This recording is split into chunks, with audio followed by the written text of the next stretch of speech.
महिला सशक्तिकरण double engine कार्यक्रम वन स्टॉप सेंटर महिला हेल्पलाइन बेटी बचाओ बेटी पढ़ाओ सखी निवास शक्ति सदन शिशुगृह प्रधानमंत्री मातृवंदना एहिभଳି अनेक कार्यक्रम।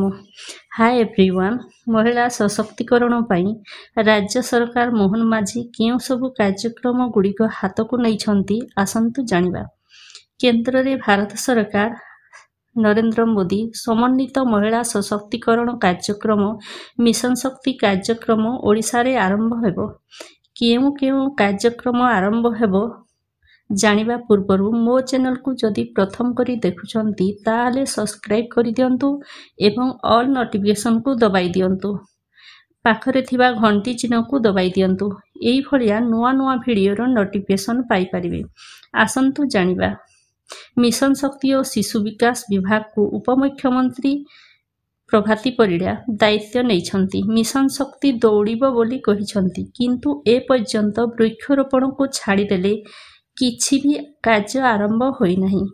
एही दौड़िबा कार्यक्रम बा नुआ नुआ कार्यक्रम केंद्र रे केउं केउं कार्य चालू अछि ताहा जानिबा।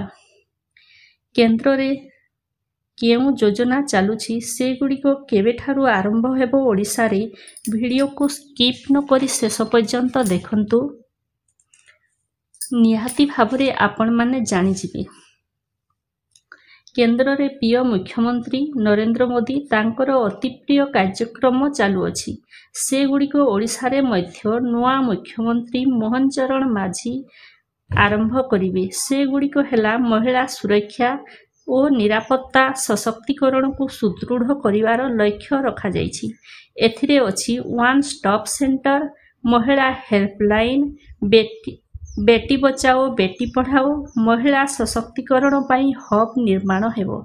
सखी निवास शक्ति सदन शिशुगृह प्रधानमंत्री मातृवंदना भली कार्यक्रम रहिछि। एही कार्यक्रम द्वारा ओडिशा सरकार भारत सरकार मध्य समन्वय रहिबो। डबल इंजिन सरकार भावे कार्यकारी हेबो। एही कार्यक्रम गुड़िक पाई अर्थर आवश्यक रहिछि। एणुकरी करी ओडिशा रे बजेट बसिबो अति शीघ्र। एही बजेट रे पास होई सारिला परे आरंभ होई जिवो। सेते दिन पर्यंत अपेक्षा करिबाकू पड़िबो। एणु मो वीडियो को आपण मानकू किपरि लागिला जदि आपण मानकू भल लागिथा लाइक करंतु, सांग साथी मानकू शेयर करंतु एवं आपणकर सुचिंतित मतामत कमेंट बॉक्स रे जणांतु। जय जगन्नाथ।